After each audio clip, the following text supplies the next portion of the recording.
Hey everybody, what is up? This is Kirsten here. Welcome back to the Balanced Vibes podcast.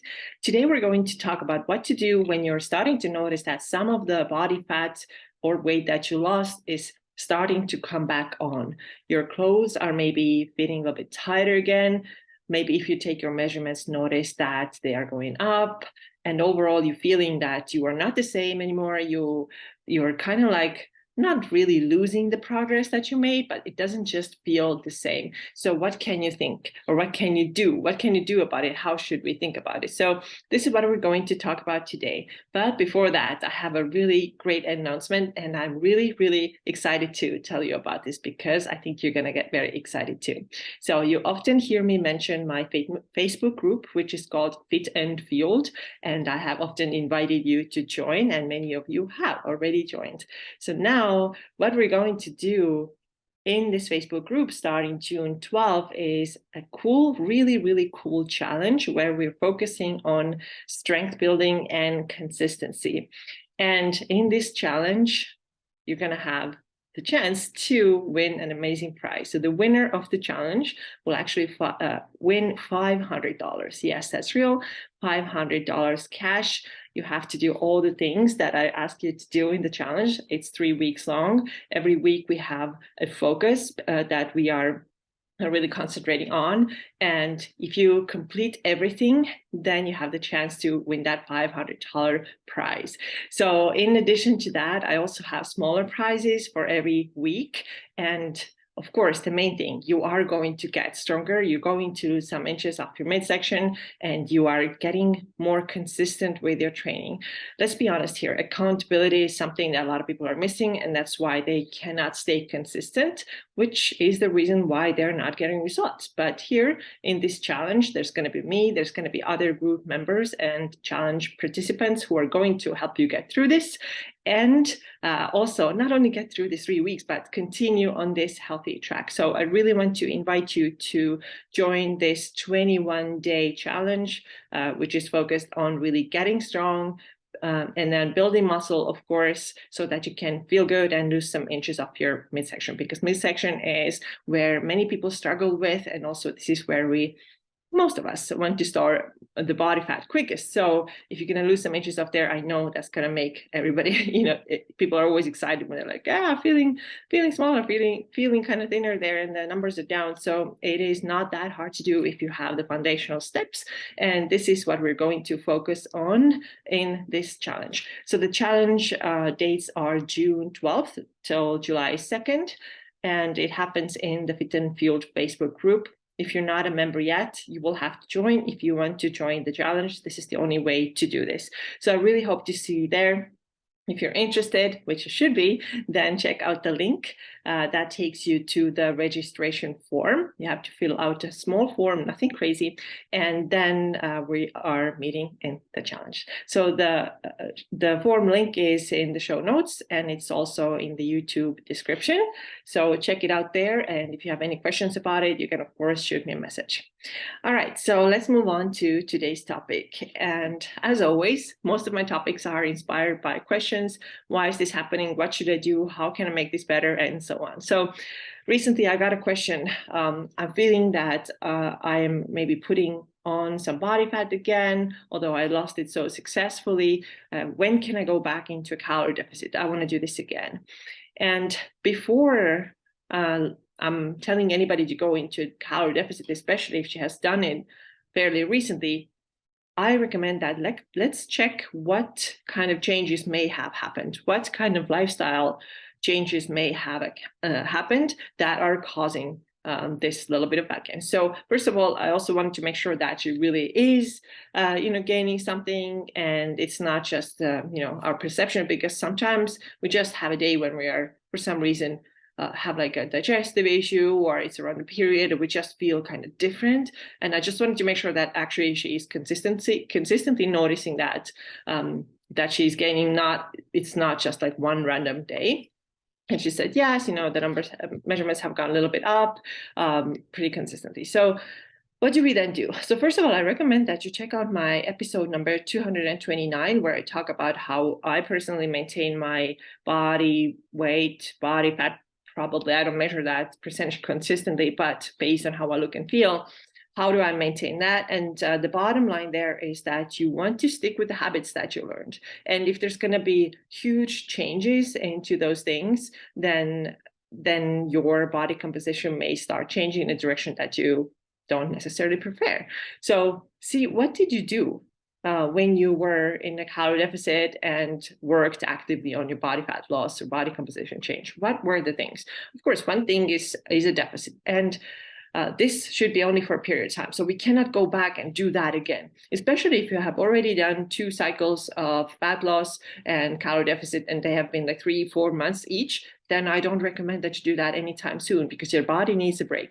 So this is not an option. Let's not go back into a calorie deficit and get really strict again. I want you to be able to live in maintenance and not go cut every time when you notice something. So what are the things that we can think about then? What could have we done differently that is now causing that fat gain? Well, I would tell you that there's of course, there are things like sleep. How's the stress? Are you still sleeping well? Are you super stressed out? Yes, these things. But when we talk about specifically food and movement, there are a couple of things that sometimes happen when people stop being in the program of weight loss, fat loss. And one of these things is that people start eating out more. And this kind of just sneaks in, right? Oh, let's go out today. And then we just went out yesterday. And maybe in the weekend, there's another hangout and didn't have time to cook today. And now I'm ordering takeout. Things like that, they actually will start adding up. Now, I will always say that I really love that in macronutrition and the way I train and coach people. There's a lot of fairly good amount of flexibility. And this is what was really good news for me when I first started this, because I knew that I don't want to go back into super restrictive behaviors, which is something that I talked about in the previous episode. So I was still able to eat out, let's say once a week or twice a week. But this is about the same amount that I recommend that you do, whether you are in a calorie deficit or whether you are at maintenance. Of course, vacations are a different thing. You probably eat out more. There might be more desserts, or those who drink alcohol, maybe a little bit more alcohol. But on a consistent, regular basis, week to week, I really want you to make sure that you still cook at home most of the time, eat homemade meals, and eat out maybe once or twice a week. So if these eating out situations start to happen often, you absolutely, very likely, unless you change drastically your training or something, will notice that some body fat will come on if it becomes a really frequent thing. So if you ate out at the restaurant, most of restaurant meals are really high in fat. Even if it looks like, oh, it's not too much fat here, I'm eating a piece of meat, but this piece of meat is cooked in something, and this something is usually oil or butter, and this is not that visible fat, right? So you have to keep that in mind. Restaurant foods are high in fat. I have worked at a restaurant. I was a waitress, but I saw how the food was made, and there's a lot of butter, there's a lot of oil, there's a lot of cream, all the stuff that makes the food taste really, really good. And that's why people love it and love to go out to eat. But these things add up. So every time when I talk to my clients about eating out, one recommendation that I have for them is that obviously they cannot track everything accurately because they don't bring their food scale to the restaurant. I don't think this is necessary. I don't like this idea. Don't do that. But if you just eyeball, then add already, when you use tracking app, put already 2 tablespoons of oil in there. And don't forget things like a dressing or a little bit of sauce, or whatever the things are, because all of these things actually have calories and we don't pay attention to that. It can be so easy to accidentally over consume calories, and then over time it starts to add up. Now let's talk about how also restaurant meals are not usually high in protein and are usually high fats and or carbs.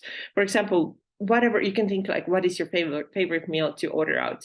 I don't know what it is for you, but I'm going to give you a couple of examples of my preferences. So for example, I really like a burger. So every time when we go out on a hike, then after the hike, we typically have a burger. I absolutely love it. These days, I usually have it every Saturday. Not that this is a Saturday treat and I live for that day. Not like that, but Saturday is the day when we usually do our hike. And then after the hike, we go out and have a burger, typically. Not always, but often. And then the second thing that I often like is Thai food. So I'm a big fan of that, and especially Thai curry. I love it. So now when you look at these 2 foods, and let's start from the curry. there. You can order curd with chicken or beef. I guess you could do pork too. I typically order with chicken. How much chicken is actually in there? I would say it depends on the restaurant, of course, but it's probably like three-ish ounces or so. It's no more than that. But what is there a lot of coconut milk, right? Which is really, really high fat food. And definitely this chicken is cooked in some fat too before it is mixed with the coconut milk. So very, very high fat. And then you have a bowl of rice there, right? Which is only carbohydrates. And the protein, like I said, 3 ounces, it's kind of moderate. So at home, I would maybe eat 5, 6 ounces of chicken. And now when we have a meal that is moderate in protein, but very high in fat and very high in carbohydrates. And of course, you can still, not eat like all of the curry sauce. You can eat more of or like all of the meat and kind of not all the rice, right? Of course, you can make like adjustments like that if you need to or want to. Or if you just like keep these things in mind, but in general, you still get a lot more fat and still a lot more carbohydrates typically from restaurant foods. Now, let's talk about burger. Why do we have there as a protein source? Well, obviously the patty, right? The hamburger patty, and this is maybe again about 3 ounces of ground beef, but it's really high in fat, right? The burger is usually nice and juicy, which is the reason why I really like it, right? It's cooked in oil. There's typically a little bit of cheese there. Sometimes there's bacon. Sometimes there's avocados, a lot of high fat foods. And then we have the bun, which is carbohydrates, obviously. I typically have a side salad with my burger, so that's fine. It's not very much. But if you use like the whole a lot of dressing on it, then that's also a lot of fat. So you can see how these things really add up.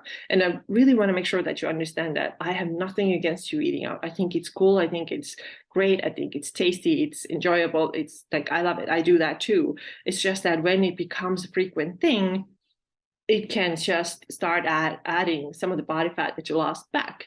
If you're cool with it, if you're fine with it, if you feel amazing, overall, and you really don't care, then do whatever you want. I'm never going to tell anybody they have to change something that they don't need to change, right? Then go for it. But if you're noticing that, when you were like following a program and you ate out only once a week and ate a lot at home, and now this ratio has started to switch, and now there's like 4 or 5 meals out per week, maybe a takeout 2, then this will start to add up. All right.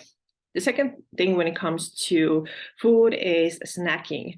And what happens a lot of times is that when people kind of stop blogging, which I prefer people do when they, after they have had a long period of like practice with tracking already, totally fine to start letting go. Totally fine. And this is me too right now. I don't track or log.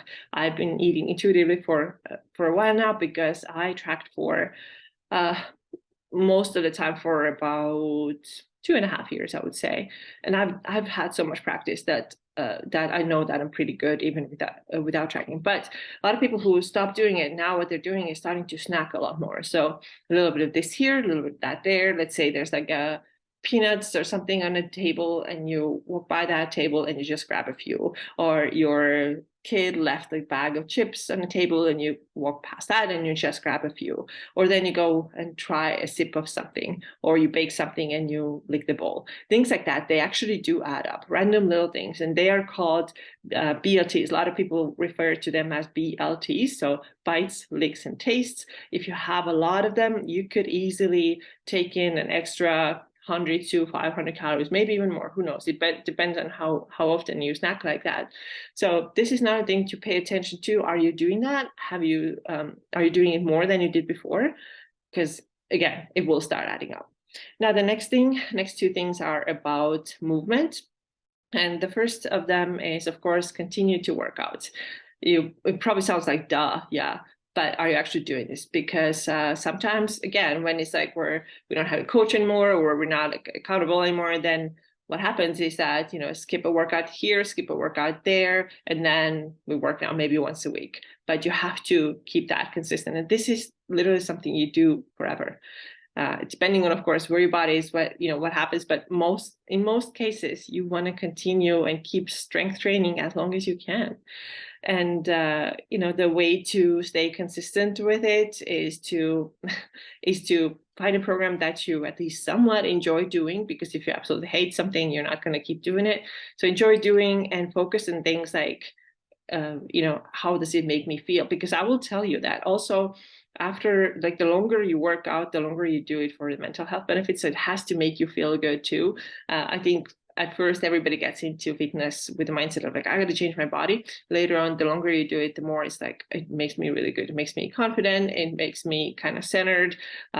It's just like all like mental health benefits. So you have to enjoy that. You have to like what you're doing. That's the way to stick with it. So when you're noticing that, oh, there's going to be a lot of weeks, or there has been already a lot of weeks when I've been only able to lift once or not maybe even that, then you have to just get yourself back on track with that, and maybe change the program or find something else if you feel like you need to change things up in order to keep going.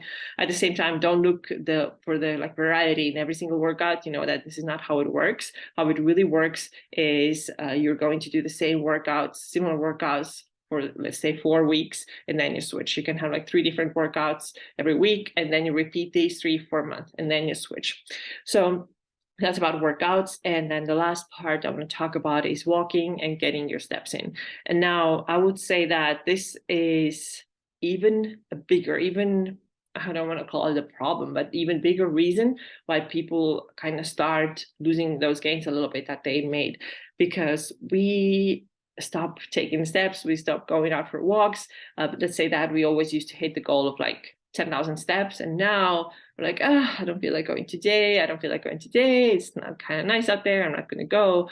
And it ends up being like 6,000, 7,000. And this step thing, it's huge. It's really, really huge. And I remember even when I went through my macro coaching coaching certification, we were even shown this one study where they showed that like reducing like movement outside of exercise is one of the biggest reasons why people gained the lost weight back. So you have to stay on top of that as well. So basically all the things that you did when you were following a certain program or worked with somebody, all the things minus being in a deficit, all of these things are the same things that you actually have to continue doing, right? You do them because they're your lifestyle now. Like I mentioned, you're cooking home a lot, you're lifting weights regularly, and you move your body a lot. And of course, in addition to that, is rest recovery time and all that good stuff too. But these habits will have to stay. This is how you maintain your results. And so if you now notice that you're losing some of the results, instead of thinking, when can I go back to calorie deficit to cut more? When you start implementing these changes again, or kind of go back to what you did before, you don't even have to go into like a deficit necessarily, but some of the things like eating out less and not snacking so much, they will naturally take down the extra calories that you have been maybe taking in, and now things kind of balance out again. Of course, if you bring back the walking again, then that's a gentle way of burning calories as well, and things will kind of naturally come back to normal again, where you were before. So don't think about it like I have to go back on a deficit necessarily. I have to, even worse, like get on a diet, whatever. Don't do that. Just look at your lifestyle changes, see if anything has changed, and then notice that, and then make another change so that you kind of come back to your balance. All right, this is all I have for you today. Once again, I really would like to see you in my 21-day challenge. Sign up. The link is in the description. It's going to be great. You're going to get workouts. You're going to know exactly what to do.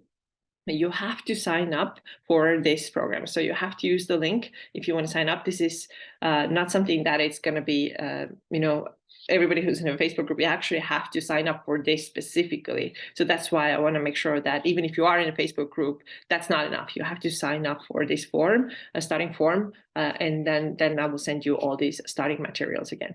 All right, so this is all I have for you today. Thank you so much for listening or watching, and I'll see you in the challenge starting June 12th. Take care. Bye-bye.